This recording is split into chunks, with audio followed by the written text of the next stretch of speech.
নমস্কাৰ। আপোনালোকে জানেনে আপোনাৰ ঘৰখনৰ যদি দক্ষিণ ছাইডটো যদি আপোনাৰ কাৰণে বাস্তু দুখ লাগি থাকে তেতিয়াহ'লে কিছুমান লক্ষণ দেখা পোৱা যায় ঘৰখনত। সেইকেইটা লক্ষণ মই আজি আপোনালোকক ক'বলৈ গৈ আছোঁ। যদি আপোনালোকৰ ঘৰত সেইটো ফিল কৰি আছে, দক্ষিণ ছাইডটো যদি আপোনাৰ বাস্তু দুখ লাগে তেতিয়াহ'লে ঘৰখনত কি হ'ব? ঘৰখনত খুব কাজিয়া পেচাল হ'ব।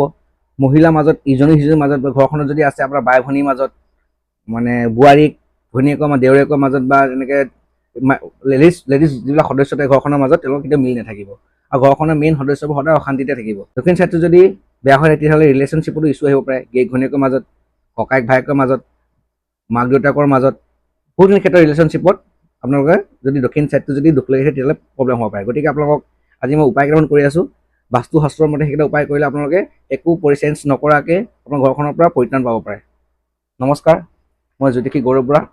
মোৰ চেনেলটো ফ'ল' এণ্ড ছাবস্ক্ৰাইব এটা কৰি দিব, যাতে আপোনালোকে নতুন ভিডিঅ'বিলাক মই সদায় ডেইলি দিওঁ, আপোনালোকে যাতে পাই থাকে, তাৰ পৰা যাতে কিছু শিকিব পাৰে আৰু আপোনালোক নিজৰ কাৰণে কিছু ভাল কৰিব পাৰে। বাস্তুশাস্ত্ৰৰ মতে দক্ষিণ ফালৰ ৱালত দক্ষিণমুখী গণেশৰ ভগৱানৰ খুৰ থকা দক্ষিণমুখী হ'ব লাগিব। গণেশ ভগৱানৰ যিখন মুখখন আছে সেইখন ছাইডটো দক্ষিণমুখ হৈ থাকিব লাগিব।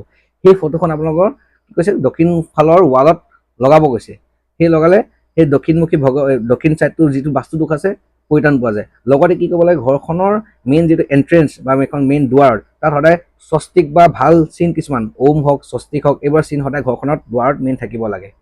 কিন্তু আপোনালোকে এটা ভুল নকৰিব, গণেশৰ যিটো গণেশ ভগৱানৰ যিবিলাক মূৰ্তি পায় বা যিবিলাক ৱালত আঁৰিব পাৰে, সেই বস্তুবোৰ ঘৰখনৰ মেইন দুৱাৰত কেতিয়াও ৰাখিব নাপায় বুলি কয় গণেশ ভগৱানক।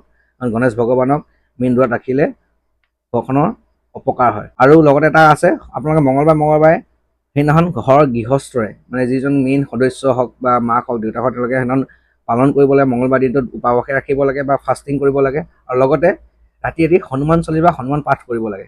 তেতিয়াহ'লে আপোনাৰ ঘৰখনত একো পৰিৱৰ্তন নকৰে, বাস্তু একো চেঞ্জ নকৰে ঘৰখনৰ পৰা। এই বাস্তু দুখৰ পৰা, ঘৰখনৰ দক্ষিণ ফালৰ বাস্তু দুখৰ পৰা আপুনি মুক্তি পাব। গতিকে আপোনালোকে কৰি চাব।